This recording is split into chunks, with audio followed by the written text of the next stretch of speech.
So, what you want to do on the iPhone here is, of course, go into your settings, go into Wi-Fi. Let's do all this. Okay, go into Wi-Fi and make sure that's the only thing on. There we are in Wi-Fi. And what you want to do in the camera, okay, so you turn the camera on. And the way I have my camera set up to have the longest battery life, I have it to, let's just go in there. Let's go, you're going to have to, let me see where I can put my hands here. If you go into menu, and we go to, see if I can find it here. Whoops, go down here. You want to find it, oh, it's called economy. So it's the little wrench. I don't know if you can see that. It's the little wrench, the one wrench. There's like two wrenches with there's a wrench with a C and the regular wrench. The regular wrench. On page 2, it's called economy. If you go to economy, I put sleep mode off because I don't want this to go to sleep and shut everything down and disconnect my Wi-Fi. And I put the auto EVF monitor off type thing to 1 minute. That way, if I'm not using the camera, at least the screens will go off, saving battery while you're waiting for the next shot. And sleep mode, you got to turn it off because if it shuts down your camera, you're going to lose connection. So I do that. And what else? I think that's pretty much it. So now, once we got our phone on the Wi-Fi area, and we've got this here, you want to go to Wi-Fi. Now, the way I have Wi-Fi set up on my camera is there might have been I don't remember the layouts of the buttons. Maybe it might have been already on there. I don't know, but I have it on the touch screen. And that is like, you can see, if you have one of these cameras, you can see if I click on function, there's Wi-Fi at the top. So I got Wi-Fi right there. I click on Wi-Fi, so now we're entering Wi-Fi mode. Now, once it enters Wi-Fi, you want to click this, and right here it says new connection. I'm looking at myself over here. Sorry, I'm on here. New connection. Click new connection, and now right there it says, what's it say? Send images while recording. It's like that third one down. So we're going to click on send images while recording. And then what do you want to do? Well, smartphone. Click on smartphone. It's the top one. Then what do you want to do? You want to click on direct. And then the bottom one, manual connection. And now it says, check out your phone. And on your phone, you want to connect to your camera. Wait till it connects. So it's connected there. And once it's connected there, you of course you go out and you open the Panasonic image app. So there we are. Should connect here. It's connected. It always gives you the QR code. I just say, image app will access your phone. Well, okay. And then on here, it automatically switched to phone. So we want to click on phone. And here is where you want to set up the image quality that you want to go to your phone. Setting up on the other menus to set up what kind of quality you just want to capture on your camera, this tells you how big of the file you want to capture on your phone. So you can go sending, I think it's this button here, sending set. Let's see. Yeah, sending set. I think that's what it said. And now it says size. You click on size. And you can go original or change. I click on change. And now you've got different aspect ratios and sizes. Well, I want the aspect ratio to be the same. If you want to change it, go for it. So I keep it on the top one. Oh no, I see what it does. It's just telling you what size the aspect ratio will be. So you can't change the aspect ratio here. It's going to be the same. It's just giving you an idea of how many megapixels it is. So medium is going to be 8 megapixels. You can go to small, which is 4 megapixels, but we're going to go medium. Okay, so there's medium. And once you click on that, you're done. And then once you come back up to here, you click on set. So now we're all set up. Let's hide that. Now we're all set up, and we've got this here. Let's take a photo of something. Let me switch hands. Oh, one thing One thing I do, I used to use the touchscreen all the time, as you just saw me. But while I'm shooting, a lot of times I turn it off. The touchscreen, I just have like a. Can you see that? I just have function 1 set to. Let's see if we can set function 1, and it gives me the option to turn on touch or not. I have that because sometimes when I'm running around doing weddings or any type of photography, sometimes I end up screwing up the, where the focus point is and all that. So I just really quick shut it off so I can't accidentally touch and nothing like that. Up to you. So now that we have this open, let's take a photo. If I take a picture of this garbage here, you're going to see it goes over. So now it's over there. So now we have it on the camera. If we press play, see, we have the image on the camera and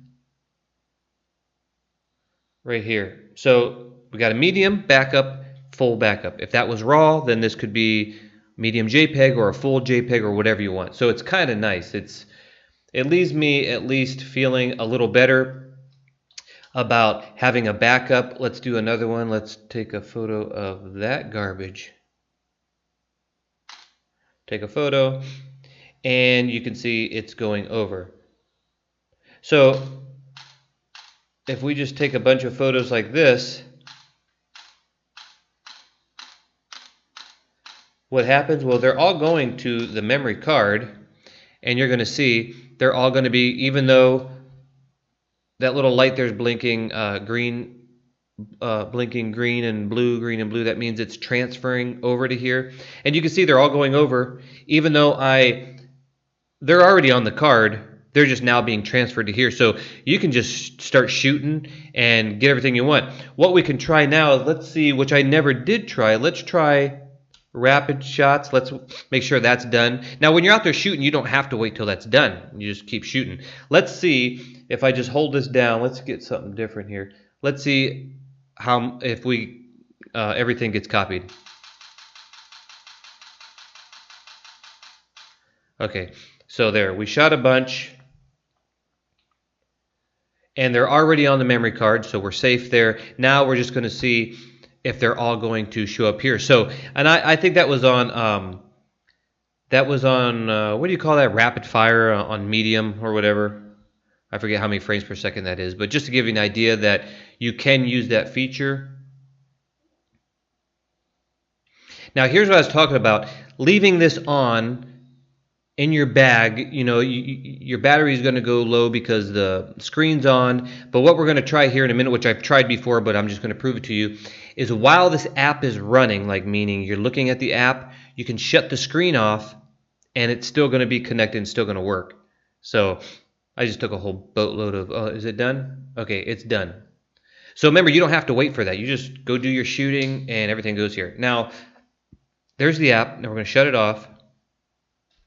And now let's just get close up of something, a different color. Okay, so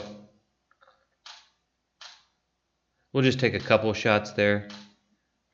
So see, it's off. So that would be like in your bag, and it still shows Wi-Fi. It shows that it's being transferred. It's done being transferred. So let's see if that actually worked. We turn that on and whoops. And there they are, see? They're there. So they are there. My hands are shaking because I did a lot of cement work about an hour ago, and my whole body's kind of numb. And so there they are. Pretty cool. So you can shut that off.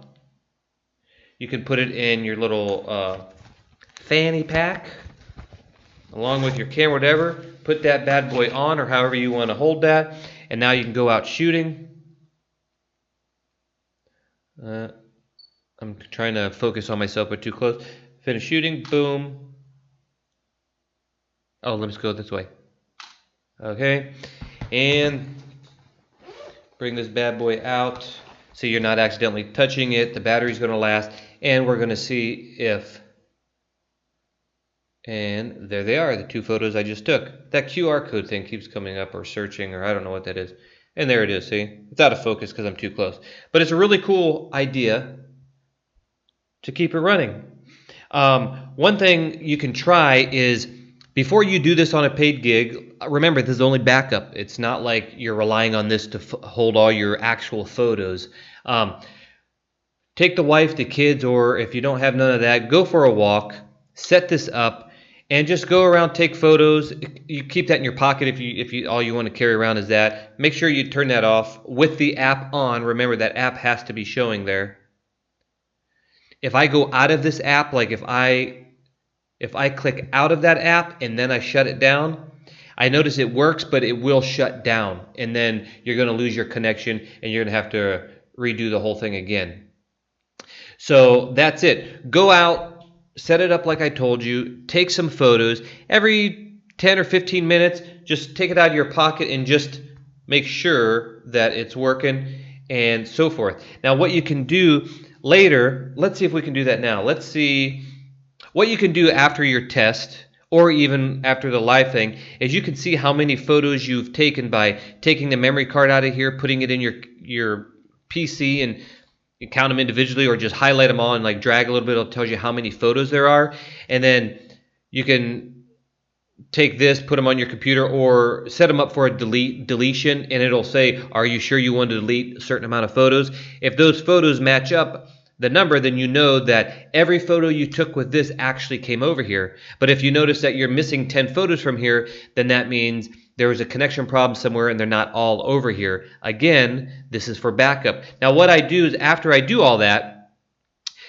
just a little bit of workflow thing, what I do is when I get home, I take the memory card out of my camera and I'll upload it to 2 drives. I have an external drive off on the side that I think I took a photo, but maybe you didn't see it. External drive, and I put it on another drive in my computer, so that way I have it there, they're safe, and then once I know those are safe, I can delete these because I don't need them anymore, and I'll just delete them for the next gig knowing that the other files are safe. So that's a way. Anyways, I know I rambled a lot, but I think all of it was information you needed. If you have any questions or comments, please leave them in the description. And I'm just trying to think if there's anything else to talk about. Make sure you don't have a Wi-Fi button somewhere on the camera that can easily be engaged, because if you're shooting and you accidentally engage it, you're going to be out of luck. The way I had it set up is I actually turn my screen off when I work. Depending on the work, sometimes I'll keep it on. But I have mine in this menu because it's not easy to, it's quick to get to, boom, but if that is closed and you like to use touchscreen, it's really hard to engage that by accident. Anyways, guys, I don't want to ramble no more. If I think of anything else, I will put it in the description. Please like this video and subscribe to me because it does help me out and it lets me know that you guys like what I do. Talk to you later, guys. See ya.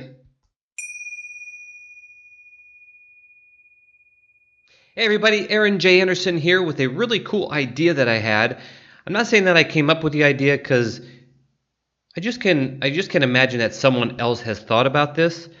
However, I did a quick search and I couldn't find it. So I said I'm going to do a video on it because if you're using a camera like the Panasonic G7 or the G85 or probably most of the Panasonic in recent years, maybe in the last year or two, that uses the app on an iPhone or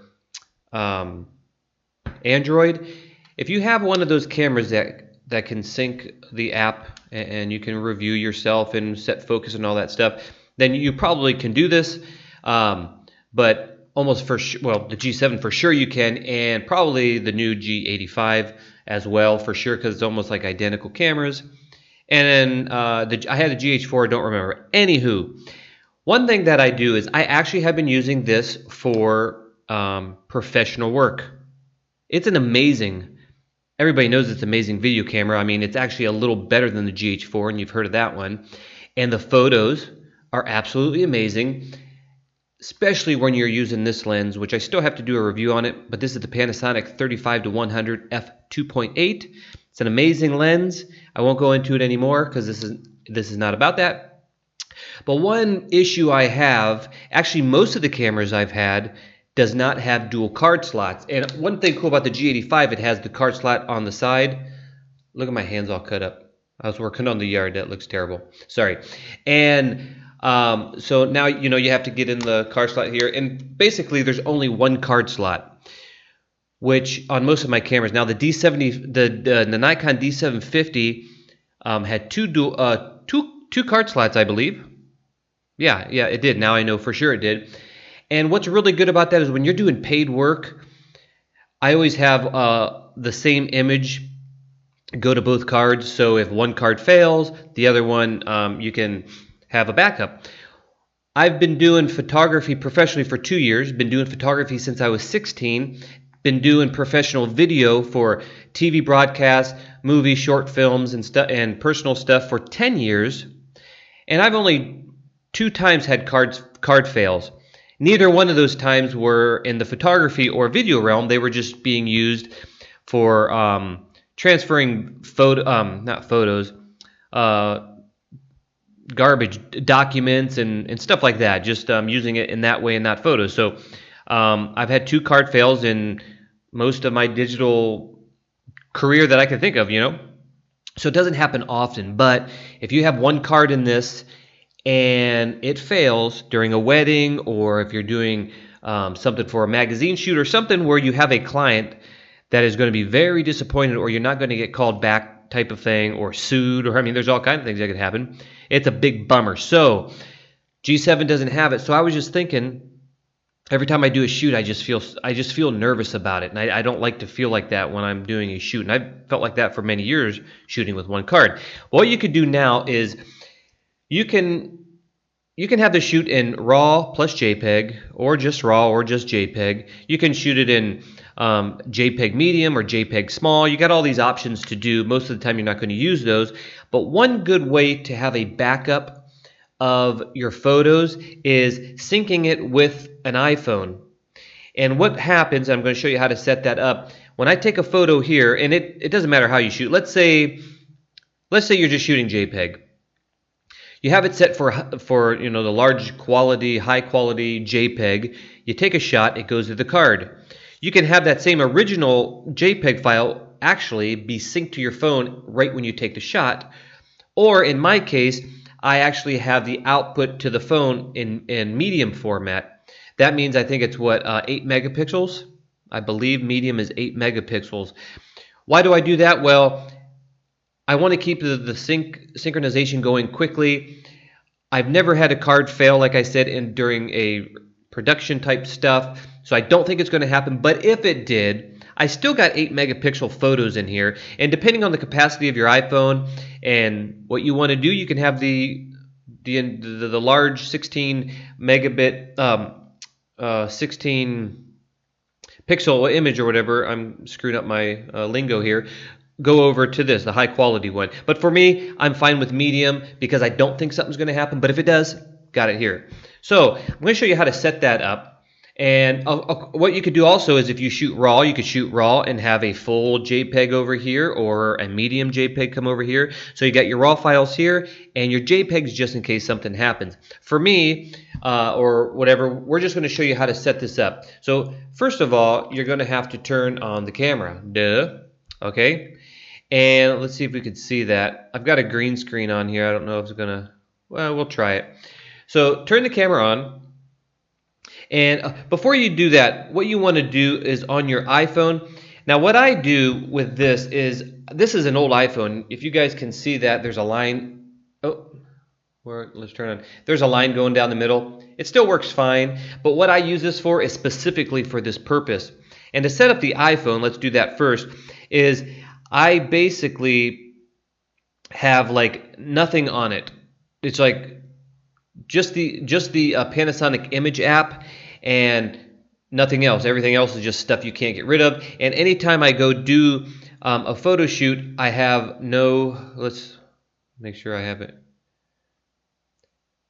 I just updated it so it's asking me for the camera roll, no photos. So I start off clean, right? What you want to do, it's kind of important. If you go into the Wi-Fi settings, you know how to get into the Wi-Fi settings. And I would just use a dedicated phone for this. When you go to Wi-Fi, let's see if you're going to see my internet, my routers will pop up here. Now, on an iPhone, and I'm sure Android's the same, when you connect to a router and I put my password in, if I leave the house and it disconnects and I come back, it'll automatically connect again. So what I did was I just make sure I don't connect to any routers, because if you do lose a connection in your phone, it might reconnect not to the phone but to a wireless router. So if you're in a hotel and you're going to do a wedding, let's say, and you're using your phone as for the purpose that I'm going to show you.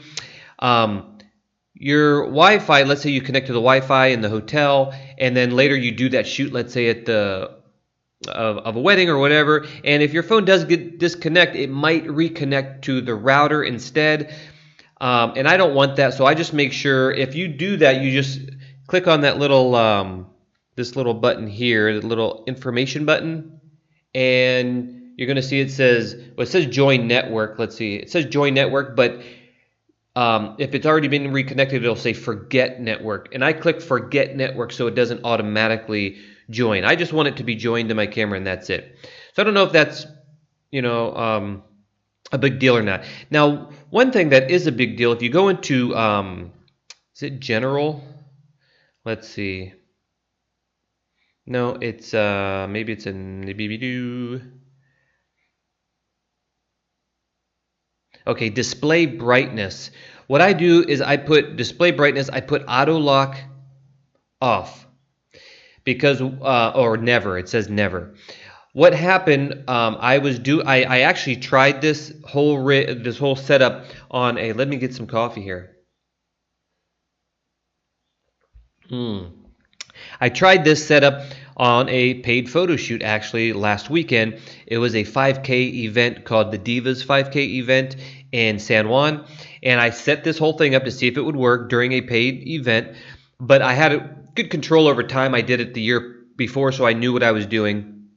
And when I set, if I don't put auto lock to never, what happens is, one thing I was thinking is sometimes when you shut off an iPhone, it'll disconnect from stuff, like goes into sleep mode or whatever. You don't want that to happen, because then you're going to lose connection, and then you're going to have to do this whole process again during the event to get it connected.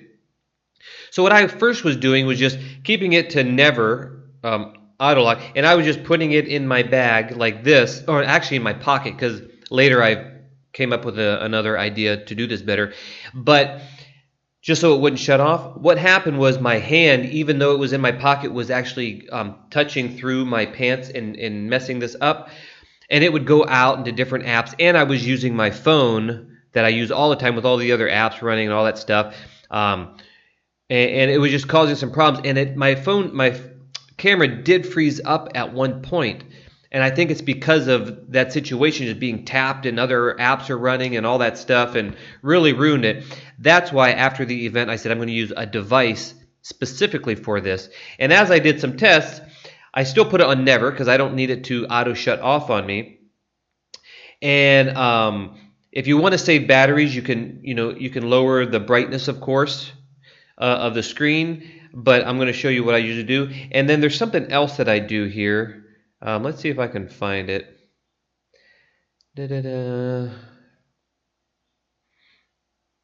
Notifications, I turn all notifications off.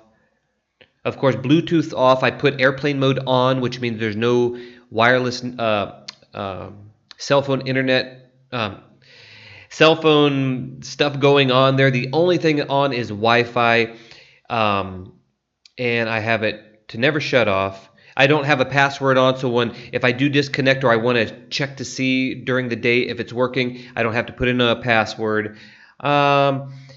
Anything else that's running, just there's nothing else on here. So that's basically it. So once you have that all set up and you're fully charged, one quick thing I might as well just talk about is I sometimes use a bag like this. It's like, I don't call them fanny packs in some places, but like a hip bag, And inside this hip bag, I can store other lenses, batteries, SD cards, and if I'm doing this, I can now store the phone in there. And if you really want battery, you can get something like this, plug it in here, and now you've got a nice backup battery to last you all day. When I was out there, this thing lasted for 3 hours, And now remember, you're going to have to keep this on at all times, and you're going to have to keep your camera on at all times, because if you switch it off, you're going to turn off Wi-Fi and you're going to lose a connection. And then if that happens, you're going to have to redo this again. And it was a test that I did, was I just kept this on all the time, and the screen was on most of the time too, because I thought I had to do that. And this was on almost all the time. I did turn it off on sometimes when I knew the race, there was like no one coming for another 20 minutes or something. But for the most part, it was on all the time. And in 3 hours, this was down to 20%. So by using a little backup battery in a hip pack, you'll be good like all day. And this, 3 hours, I used one battery. I took, you know what, I have this, let's see. I actually wrote this down. Let's see here. I have some specifications here. Okay, I took 930 JPEGs, which came to about 6 gig. This here is this is the smallest one, so it's not a big one. I would get the biggest iPhone you can or whatever. And I used one battery, and on the second battery when I replaced this, it only made 1 bar disappear in 3 hours. Yeah, 3.5 hours I put that on there. So it lasts pretty long. I mean, 3 hours on one battery, and then I switched over and took another one off. So take 3 batteries with you if you want to do this, and you should be good to go.